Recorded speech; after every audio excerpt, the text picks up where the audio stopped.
बिस्मिल्लाहिर्रहमानिर्रहीम। अस्सलाम वालेकुम। कैसे हैं आप सब? This is the part 2 of concept of value and belief. In this lecture we will discuss about how behavior related to our value. हमारे जो behavior है वो values से किस तरीके से relate करते हैं। तो behavior related to value is the way individual act and make choices based on their personal और societal values. behavior value से ऐसे relate करते हैं कि जैसे it's a way that individual act करे या फिर make choices, कोई choices वो बनाए जिसके बुनियाद पर वो अपने पर्सनल और सोसाइटल वैल्यूज़ को ऐड करें। वो किससे रिलेट करता है? अपने बिहेवियर से। मतलब जिसका जैसा पर्सनल लाइफ स्टाइल होगा, उसमें सोसाइटल पर्सनल वैल्यू या सोसाइटल वैल्यू होगा, वो उसी तरह ही अपना बिहेवियर उसके साथ रिलेट करेगा। ठीक है, तो how here behaviours and values are interconnected. तो हम आगे चलते देखते हैं कि बिहेवियर एंड वैल्यू एक दूसरे से इंटरकनेक्टेड कैसे हैं। तो सबसे पहले आ जाता है कन्फ्लिक्ट। कन्फ्लिक्ट मतलब एक चीज़ से अपोजिट होना। ठीक है, समटाइम्स इंडिविजुअल में experience internal conflict when their behaviour does not align with their values.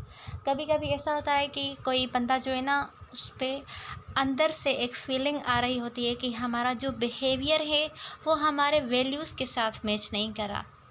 ठीक है, उनको अंदर से क्या फीलिंग्स आ रही है कि उनके जो वैल्यूज़ हैं उसके हिसाब से उसका बिहेवियर नहीं है। तो ये क्या लीड कर सकता है? This can lead to feeling of guilt, discomfort. उसको गिल्टी फील होगा, वो डिस्कम्फर्ट रहेगा, कॉग्निटिव डिसोनेंस होगा। For instance, if someone values environmental sustainability but consistently engages. अगर कोई जो है ना एनवायरमेंटल वैल्यूज़ को जो है ना वो बहुत ज़्यादा वैल्यू दे रहा है, तो उसके अंदर ही अंदर कुछ और इंगेजेस चल रही होगी उसके साथ। यहाँ लिखा है ना कंसिस्टेंटली इंगेजेस। वो वैल्यूज़ तो एक चीज़ को दे रहा है पर मगर उसका बिहेवियर जो है वो चेंज हो रहा है। ठीक है, तो ये क्या हो गया? चेंज हो गया हमारा बिहेवियर वैल्यूज़ से। उसके बाद है motivations. Value can be powerful motivator of behaviour. Values powerful motivators बन सकते हैं किसके लिए? हमारे बिहेवियर के। जैसे कि हम जो है अपनी बहुत सारी सेक्रीफाइसेस देते हैं, such as people often work harder and make sacrifices to uphold their values. ठीक है ना, बहुत हार्ड वर्किंग करते हैं और बहुत सेक्रीफाइस देते हैं ताकि उनका जो वैल्यू है वो मेंटेन रहे, अपहोल्ड रहे। For example, if someone values family, अगर कोई इंसान जो है वो अपनी फैमिली को बहुत ज़्यादा वैल्यू दे रहा है, तो वो क्या करेगा? अगर उनको ज़्यादा वैल्यू दे रहा है तो वो उनके साथ टाइम भी बहुत ज़्यादा स्पेंड करेगा। तो ये क्या हो गया? उनका बिहेवियर चेंज हो गया। अगर वो उनको वैल्यू नहीं देता तो उनका बिहेवियर ऐसा नहीं होता जैसे कि उसको वैल्यू देने से होता है। ठीक है ना, तो ये अपनी फैमिली को बहुत ज़्यादा वैल्यू दे रहा है, तो उससे इसका बिहेवियर में चेंजेस क्या आती है? चेंजेस ये आती हैं कि वो अपनी फैमिली के साथ बहुत ज़्यादा टाइम स्पेंड करता है। ठीक है, तो ये कैसे काम आ गया यहाँ पर? Values can be motivators, powerful motivators. ठीक है, उसके बाद है एडाप्टेशन। कोई चीज़ एडाप्ट करना। Values and behaviour can evolve over time. पूरी ज़िंदगी जो है ना, हमारे वैल्यूज़ एंड बिहेवियर चेंज होते रहते हैं।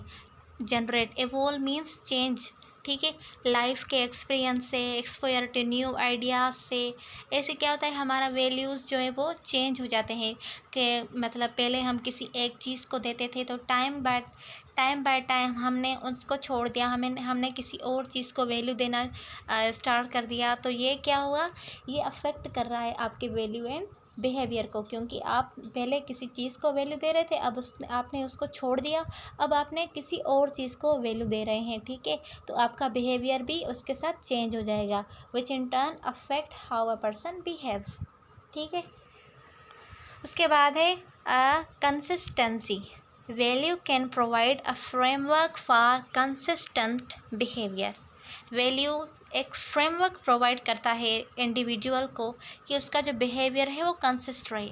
When individual have clearly defined values they are more likely to consist decision and action over time. अगर किसी के बहुत अच्छे वैल्यू है, बहुत कंसिस्टेंट वैल्यू है, तो वो अपनी लाइफ में जो है ना ईजीली अपने डिसीजन ले सकता है, कोई भी काम जो है ना अपने टाइम पर वो अच्छे तरीके से कर सकता है। This can lead to sense of identity and predictability in their behaviour. अगर उनमें कंस्टेंट वैल्यू होगा तो वो उनको क्या लीड करेगा, उनको अपनी वैल्यूज़ की सेंस होगी, वो उनकी पहचान होगी, वो अपने बिहेवियर को प्रेडिक्ट करके उसको और बेहतर कर देगा। ठीक है, तो कंसिस्टेंसी ऐसे रिलेट करती है वैल्यू एंड बिहेवियर में। उसके बाद है सोशल इन्फ्लुएंस। सोशल एनवायरनमेंट भी बहुत ज़्यादा इन्फ्लुएंस करती है वैल्यूज़ के ऊपर। People may adopt value that are prevalent in their culture, family और peer groups। peer group simply हमारे जो फ्रेंड्स के ग्रुप होते हैं।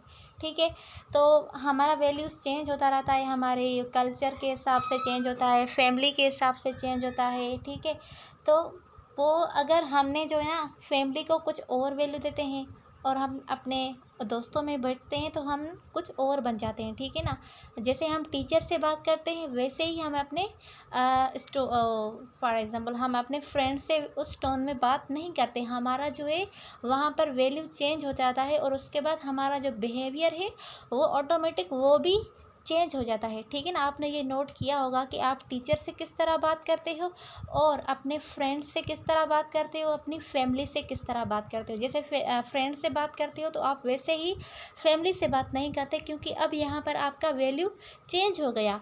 आपके फ्रेंड्स का वैल्यू कुछ और था तो वहाँ पर आपका बिहेवियर भी कुछ और था। अब यहाँ पर आपकी फैमिली का वैल्यू कुछ और है तो यहाँ पर आपका बिहेवियर भी कुछ और हो जाएगा। ठीक है, individual can influence the values of those around them through their behavior and action। तो यही सारी बात यहाँ पर लिखी हुई है, आप पढ़ लीजिएगा इसको। उसके बाद है integrity. Integrity means to become honest. ठीक है, यहाँ पर many people place a high value on acting with integrity. बहुत सारे लोग क्या करते हैं, उनकी बहुत इंटीग्रिटी जो है ना वो बहुत अच्छी होती है, जो कि उसको उनके वैल्यूज़ को हाई करती है, which means aligning their behaviour with their values. उनके जो जैसे किसी चीज़ को वो वैल्यू दे रहे हैं तो उसकी बिहेवियर भी उनके साथ सेम मैच होती है। यहाँ देखें ना, अलाइंग उनके साथ मैच हो रही है। कौन मैच हो रही है? बिहेवियर वैल्यूज़ के साथ मैच हो रहे हैं।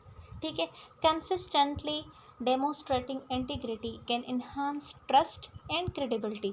अगर कंसिस्टेंट में हमने पहले क्या पढ़ा कि उनको जो है ना बहुत कंसिस्टेंट उनका वैल्यू होगा और उनकी अच्छी इंटीग्रिटी होगी तो वो क्या करेगी और ज़्यादा इन्हांस करेगी उसके ट्रस्ट को और उसकी क्रेडिबिलिटी, उसकी शख्सियत को। ठीक है, तो ये थी simply how behaviour related to values. इन लास्ट समरी में देखते हैं, behaviour related to value is a complex interplay between personal beliefs, motivation, social influence, and the choices individuals make in various situations. People strive to align their behavior with their values, but this can be influenced by internal and external factor, जो कि behaviour हमारा values के साथ relate करता है। ठीक है, वो हमारे कम्प्लेक्स चीज़ों से बनता है, जैसे कि हमारे पर्सनल बिलीफ से, मोटिवेशन से, सोशल इन्फ्लुएंस क्या क्या हो रहा है।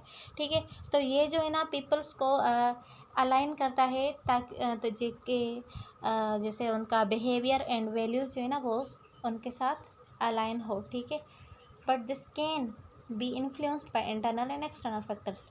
बट ये इन्फ्लुएंस हो सकती है इंटरनली या फिर एक्सटर्नली। तो ये था simply how behaviour related to values. ठीक है, होप सो कि आपको समझ आ गया होगा। मिलते हैं अगले वीडियो में, तब तक के लिए अल्लाह हाफिज़।